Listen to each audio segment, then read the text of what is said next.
தலை சிறந்து விளங்குவது முல்லை நிலம். முல்லை நில மக்களாகிய நாம் நம்முடைய நிலத்தை தேர்வு செய்து முல்லை அரசு அலுவலர் ஆசிரியர்கள் பண்பாட்டுக் கழகம் என்ற நற்பெயரை ஏற்படுத்திய மதிப்பிற்கும் மரியாதைக்கும் போற்றுதலுக்கும் பாராட்டுதலுக்கும் உரிய நம்முடைய பொதுச் செயலாளர் ஐயா அடைக்கலம் அவர்களுக்கு உங்களின் சார்பான வரவேற்பையும் வணக்கத்தையும் உரித்தாக்குவதில் மற்றற்ற மகிழ்ச்சி அடைகின்றேன்.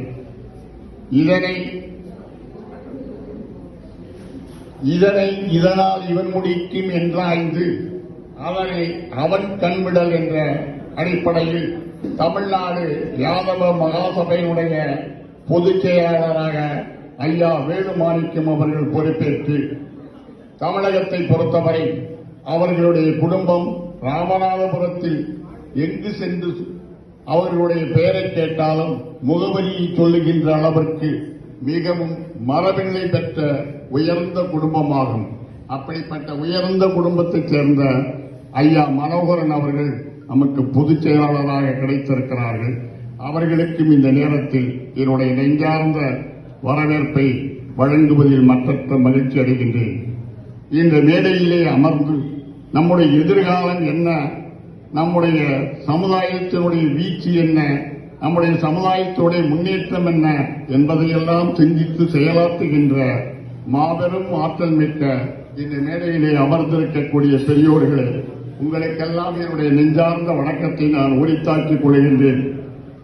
அற்ற உலத்தின் அருகில் பதவி போல் அல்லாது குட்டியும் ஆம்பலுமாக இந்த சமுதாயத்தை என்றென்று பாதுகாத்து வழிநடத்தி வரலாறுகளில் மட்டுமல்ல, புராணங்களில் மட்டுமல்ல, இதிகாசங்களில் மட்டுமல்ல, இன்றைய சமுதாய வாழ்க்கையில் தலை சிறந்த ஒரு சமுதாயம் என்று பெயர் ஏற்படுத்தி பெயரை காப்பாற்றிக் கொண்டு பெயரை வளர்த்துக் கொண்டிருக்கக்கூடிய என் முன்னாலே அமர்ந்திருக்கக்கூடிய என் உறவின் பெருமக்களே, உங்களை எல்லாம் இந்த மதிய நேரத்திலே வணங்கி நான் வாழ்த்துவதில் மற்றற்ற மகிழ்ச்சி அடைகின்றேன்.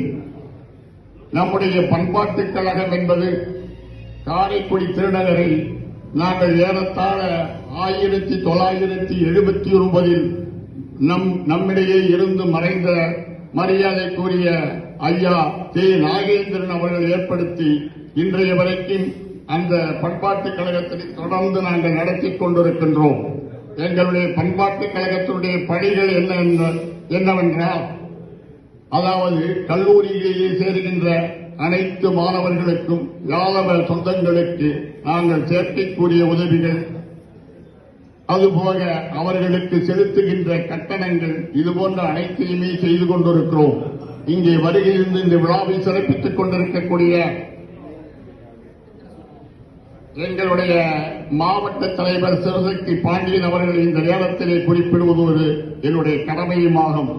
ஏறத்தாழ 9 மாணவ மாணவியர்களுக்கு அவர்கள் தன்னுடைய சொந்த பணத்திலே அவர்களுக்கு பண உதவி செய்து அவருடைய கல்வி கட்டணத்தை ஏற்றுக்கொண்டு அவர்கள் கல்வி கற்க செய்து கொண்டிருக்கிறார்கள்.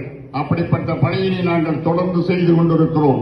உண்மையிலேயே ஒரு சமுதாயம் வளர வேண்டும் என்றால் கல்வி புரட்சி என்பது மிகவும் அத்தியாவசியமானது, போற்றுதற்குரியது. நாம் வெண்மை புரட்சியில் வென்றிருந்தாலும், உண்மையிலேயே கல்வி புரட்சியில் நாம் வெற்றியடைந்து கொண்டிருந்தாலும் கூட அரசியல் புரட்சியில் நாம் மிகவும் பின்னிலை அடைந்து நம்முடைய சமுதாயம் புறக்கணிக்கப்படுகிறது என்பதை நாம் அனைவரும் ஒப்புக்கொண்ட ஒரு உண்மையாகும். வருகின்ற சட்டமன்ற தேர்தலை பொறுத்தவரை அன்பிற்குரிய தம்பி அடைக்கலம் அவர்கள் மிகப்பெரிய பொறுப்பேற்று 2026 சட்டமன்ற தேர்தலில் ஆங்காங்கு யார் யாருக்கு இந்த வாய்ப்புகள் இருக்கிறது, யார் யார் இந்த வேட்பாளர் பட்டியலில் இடம்பெற முடியுமோ அவர்களையெல்லாம் தேர்வு செய்து அவர்களுக்கு ஒரு ஆர்வம் ஊட்டி நம்முடைய பண்பாட்டுக் கழகம் அவர்களெல்லாம் வேட்பாளர்களாக அவர்கள் சார்ந்திருக்க இயக்கத்தில் கட்சியிலே சேருவதற்கு சேர்ந்து இடம்பெறுவதற்கான முன்னேற்பாடுகளை இந்த பண்பாட்டுக் கழகம் செய்ய வேண்டும் என்பதை உங்களின் சார்பாக நான் கேட்டுக் கொள்கின்றேன். நிச்சயமாக ஒரு சமுதாயம் வளர வேண்டும் என்றால் கல்வியில் மூலமாக வளரலாம், அரசியலின் மூலமாக வளரலாம். எனவே அரசியல் மூலம் வளர்வதற்கு இந்த 2026 நமக்கு ஒரு நல்ல வாய்ப்பை கொடுக்கும். அனைவரும் ஒன்றுபடுவோம், வெற்றி பெறுவோம் என்று கூறி நம்முடைய பழைய புராணங்களை எல்லாம் சொல்வதை விட இன்றைய இந்த தலைவர்கள் நமக்கு வழிகாட்டிகளாக இருந்து நம்மை வழிநடத்தி வெற்றி பெறுவோம் என்று கூறி வாய்ப்பிற்கு நன்றி கூறி விடைபெறுகிறேன். நன்றி, வணக்கம்.